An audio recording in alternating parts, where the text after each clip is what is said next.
உன் பகைஞர்கள் உன்னை சுற்றிலும் இருக்கலாம், உன்னை நிந்தித்தவர்கள் உன்னை சுற்றிலும் இருக்கலாம். நீ அவங்கள பார்த்துட்டு ஐயோ நடக்காது, இவனுங்க இப்படி இருக்கிறானே. சில பேர் சொல்லுவாங்க, நீ காலையில எழுந்து போகும்போது யாரோ ஒருத்தங்க இது மூஞ்சிலையா முடிச்சுனே கேட்டுருக்கீங்களா இல்லையா? எஸ், நோ, ஆமா, இல்ல. நான் சொல்லட்டுமா, இன்னிலிருந்து அத மூஞ்சிலே முழிச்சிட்டு போ. கர்த்தர் செய்ய வேண்டியதை செய்ய அவர் வல்லவராயிருக்க. சில மைண்ட் செட் எப்படி இருக்குதுன்னா, கர்த்தர் செய்வதற்கு நம்ம தடை ஆயிடுறோம். சார் காலையில வேலைக்கு போறேன், வேலைக்கு போகும்போது இது மூஞ்சிலியா முழிச்சிட்டு போகணும், இன்னைக்கு வேலை நடந்த மாதிரிதான்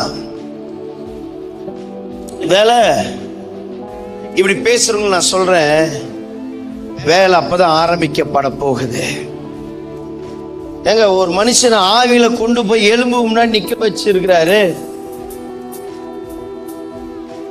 அந்த எலும்பு அவனுக்கு எப்படி இருக்கும் கொஞ்சம் கற்பனை பண்ணி பாருங்க. என்ன ஆண்டவரே, போயிட்டு ஒரு ராஜா முன்னாடி நிக்க வச்சா கூட கம்பீரமா இருக்கும். எலும்புகளுக்கு முன்பதாக,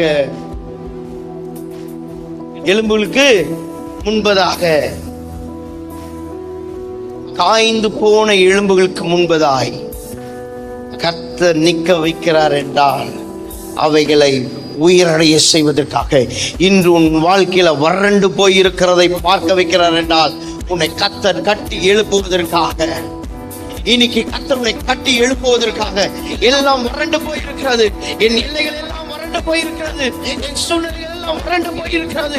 இனி எனக்கு யாரும் உதவி செய்ய யாரும் இல்லை என்று சொல்லும் போது கர்த்தரை பார்த்து சொல்லுகிறார், சகோதரே சகோதரியே, உன் பள்ளத்தாக்குகள் நிரம்புவது அதிக நிச்சயம். நீ எல்லாவற்றையும் இழந்தாலும் கர்த்தரோடு கூட இருந்து அவருடைய ஆவிக்குள் உண்டாக்கி சகலத்தையும் புதிதாக மாற்ற